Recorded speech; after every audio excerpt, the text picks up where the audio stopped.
American soldiers on the ground executed several hundred villagers in March of 1968. From 1965 to 1973, the United States waged a grueling war against the communist forces of North Vietnam.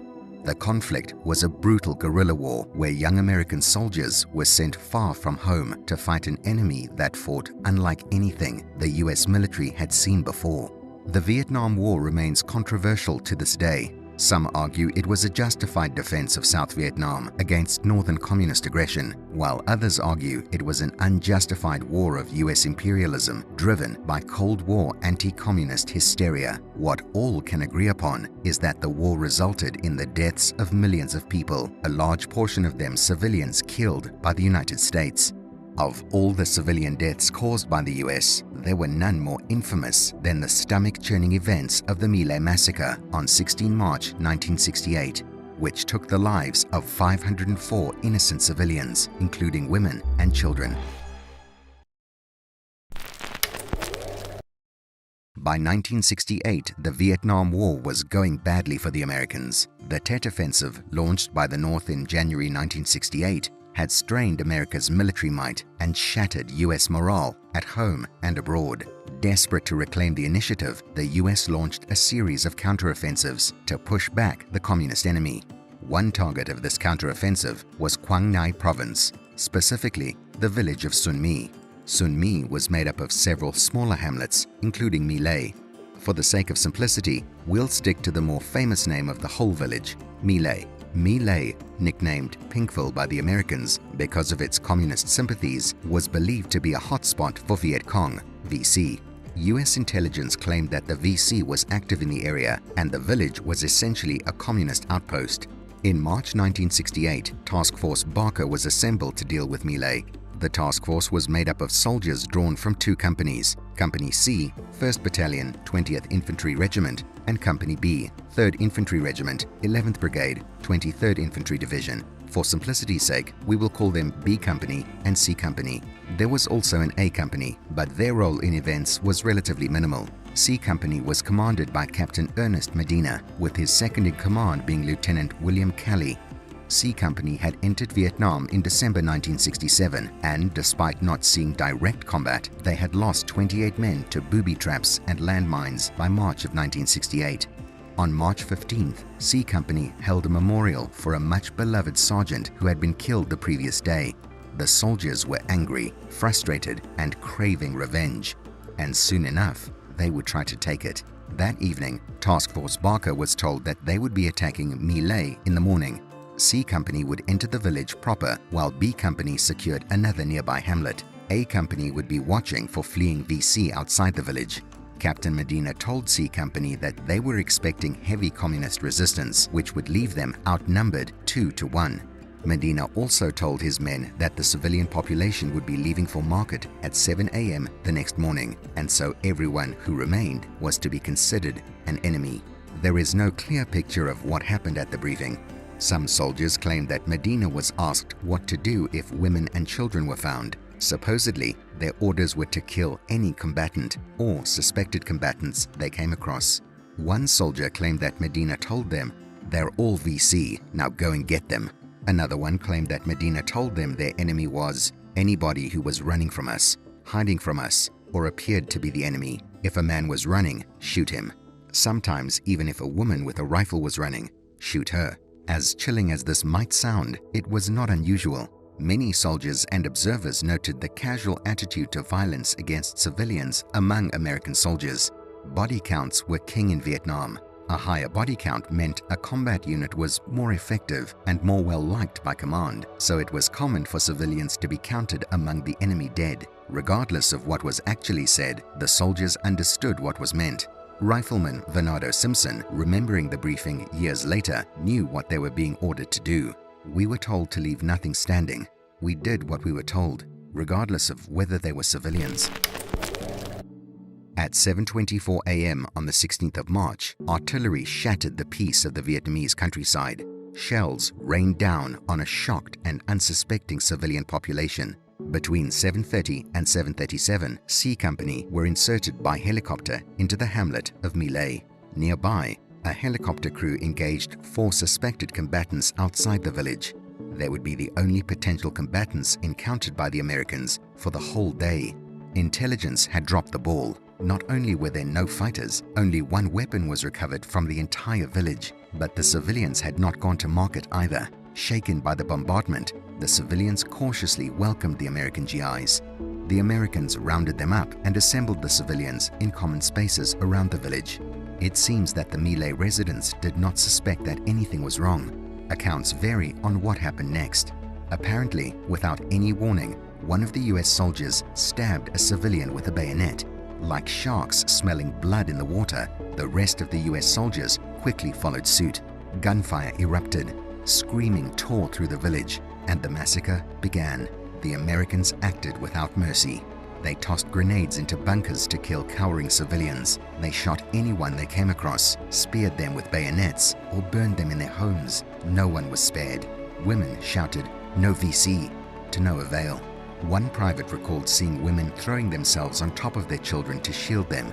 The GIs simply shot the parents and executed the children right after. The Americans even used grenade launchers on groups of civilians to make the killing more efficient. Meanwhile, B Company inserted to the other nearby hamlet about 45 minutes after C Company landed.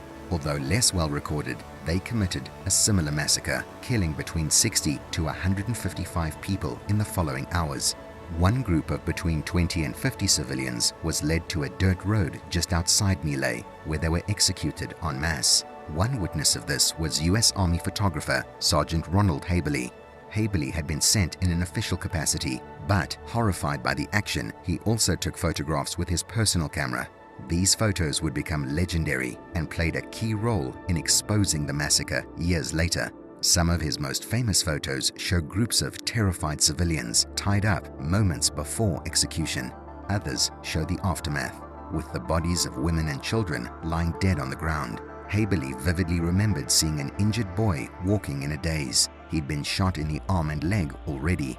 As Haberly knelt down to take a picture, an American soldier walked up and killed the boy with 3 shots before walking away.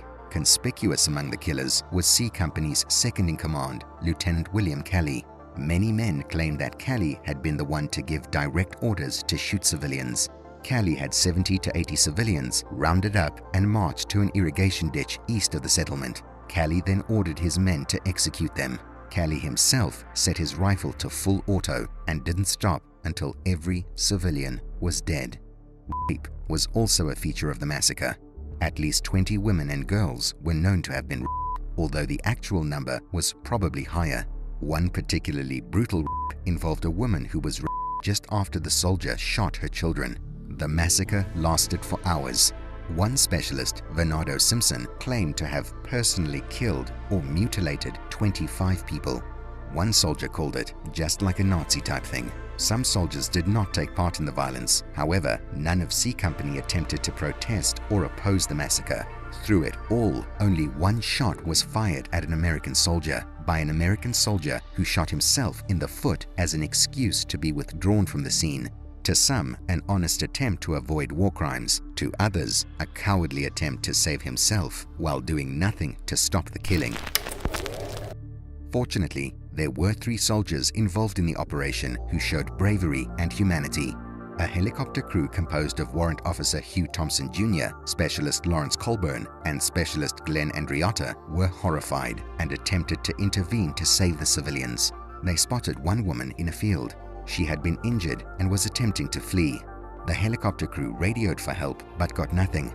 They launched a smoke grenade in an attempt to give her cover, but they could only watch as Captain Medina coldly walked up to the woman and executed her at point-blank range. Thompson later spotted the troops heading for a bunker full of civilians and landed his helicopter between the bunker and the soldiers.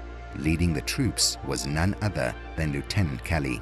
Thompson urged him to help the civilians to escape, but Kelly only told him it would be better to kill them. Realizing how things stood, Thompson took things into his own hands. He and his crew began evacuating the civilians themselves. The helicopter gunner, Specialist Colburn, was given a simple order. If any of the Americans attempted to stop the evacuation, shoot them. None did. Together, the crew managed to save about a dozen civilians. Specialist Glenn Andriotta even leapt into the irrigation ditch full of bodies to rescue an unharmed 4-year-old child. These precious lives were saved, but in the final accounting, it felt like a hollow achievement. Estimates for the death count vary. The Vietnamese government reports 504 victims. The Americans claim 347. The vast majority were women and children. At least 17 of those women were pregnant, and 56 of the children were infants. As for men, almost half were over 60, and the rest were mostly too old or sick to have been any threat. Only 4 suspected VC soldiers had been killed, and they were outside the village. When Thompson and his crew returned to base, they immediately told their superiors about the events. "It's mass murder out there," Thompson told his captain. "They're rounding them up and herding them in ditches and then just shooting them." The reports went up the chain of command, eventually reaching Colonel Orrin Henderson. Henderson interviewed Thompson soon after. However, any hopes that justice would come were quashed. The official report from Task Force Barker claimed that they had killed 128 VC. No mention of civilian casualties was made. Ultimately, command chose to believe the official line. Henderson, despite interviewing Thompson, recommended Captain Medina for promotion less than 2 weeks after the massacre. General William Westmoreland, head of MACV, sent a congratulatory message to C Company, and military newspapers proudly reported on the company's supposed victory over a village of VC soldiers. However, not everyone believed the story. An initial investigation by the military concluded that 20 civilians had inadvertently been killed, mostly by the opening artillery barrage. Meanwhile, the truth was no secret to the soldiers of C Company, who boasted of how they executed hundreds of civilians. One person who caught wind of this was Specialist Ron Ridenhour. Some days later, Ridenhour was flying over My Lai and saw the ditches still clogged with the bodies of civilians. Despite everything, it took months for anything to be done. In late 1968, Tom Glenn wrote a letter to military authorities describing an epidemic of violence against civilians in Vietnam. Although My Lai was not mentioned, it was implied to be part of a wider pattern of US violence towards civilians. The military assigned one Colin Powell to investigate the claims in late 1968, but he quickly concluded that the accusations were exaggerated. This was the same Colin Powell who would go on to become Secretary of State under the Bush administration, where he played a key role in the War on Terror. It seemed that the military was attempting to cover up the massacre. Upon leaving the army, Rob Ridenhour added his voice to the growing chorus calling for an investigation. Ridenhour wrote dozens of letters exposing the massacre to President Nixon, the Pentagon, and at least 30 congressmen. None of them responded publicly. However, the military could no longer ignore that civilian deaths had indeed occurred at My Lai. In September 1969, they quietly charged Lieutenant Kelly, and Kelly alone, with 6 counts of murder. The story might have been brushed aside were it not for the journalist Seymour Hersh. Hersh was aware of the simmering accusations about My Lai, and on November 13, 1969, published an explosive article that exposed the massacre and the military's prosecution of Kelly. In the following weeks, Sergeant Haberly, the photographer on the scene in My Lai, shared his photographs with Life and Time magazines. The photos laid it bare. US soldiers had massacred hundreds of Vietnamese civilians and tried to cover it up. The revelations were shocking and shattered public confidence in the war. The Nixon administration, spearheaded by National Security Advisor Henry Kissinger, tried and failed to contain the story. By the end of the year, CBS was airing interviews with soldiers who openly admitted to partaking in the massacre. However, the idea that US troops could do something like this was too much for some people to accept. A poll of Minnesota residents said that 49% of people thought the story was false, invented by anti-war advocates to demonize the troops. The military had no choice but to do a proper investigation. Lieutenant General William Pierce was appointed to investigate. His report in March 1970 found that at least 200 civilians had been killed, and at most 4 VC. He concluded that a tragedy of major proportions had occurred. In the fallout, 26 soldiers were charged, a small fraction of those involved. 4 officers, including Kelly, and 9 enlisted men were charged for the massacre itself, while 12 others were charged with covering it up. Of the 25 charged, 5 made it to trial. Of those 5, all but 4 were acquitted. On March 29, 1971, Lieutenant William Calley was sentenced to life in prison for killing at least 22 innocent civilians. He was the only person ever charged relating to the My Lai massacre. At his trial, Calley showed no remorse. According to him, he was just following orders. He remained convinced that the civilians of My Lai were his enemy. When it became between me and that enemy, I had to value the lives of my troops, and I feel that is the only crime I have committed. The reactions to the sentence were mixed. Many still felt the accusations were false. Others felt that everything was justified. A Gallup poll found that 79% of people disapproved of Calley's life sentence, and a sizable number of people argued he shouldn't have been charged at all. Almost immediately, President Nixon intervened and changed Calley's prison sentence to house arrest. In 1974, Calley was given a full pardon, having served only 3.5 years of his life sentence. Meanwhile, the heroic actions of Thompson, Colburn, and Andreotta were ignored for years. The military initially awarded Thompson the Distinguished Flying Cross for rescuing civilians from a combat zone, while the other two members got the Bronze Star. Thompson's commendation lied about events in an attempt to cover up the massacre, which so disgusted Thompson that he threw it away. Andreotta was killed in action later that year and never saw justice for the events at My Lai. In 1998, 30 years after the massacre, Thompson and Colburn were awarded the Soldier's Medal, the highest honor bestowed by the Army for non-combat actions. Andreotta was given it posthumously. They even visited My Lai and met some of the people they saved. However, the scars of that day stayed with them, and Thompson experienced severe PTSD for the rest of his life from the events of that day. My Lai was a flashpoint in the Vietnam War. It showed the world that the US was capable of committing atrocities just as much as the enemy they claimed to stand against. It also raised questions about the wider attitudes of the war. Soldiers came forward claiming that My Lai was entirely in line with what they had seen in Vietnam, with one sergeant claiming there was a My Lai each month for over a year. What we know about My Lai is horrible enough, but the more chilling question remains: what else happened that we never heard about at all? If you appreciated this video and want more like this, don't forget to like and subscribe. That support helps us to grow and make more videos about important topics like this.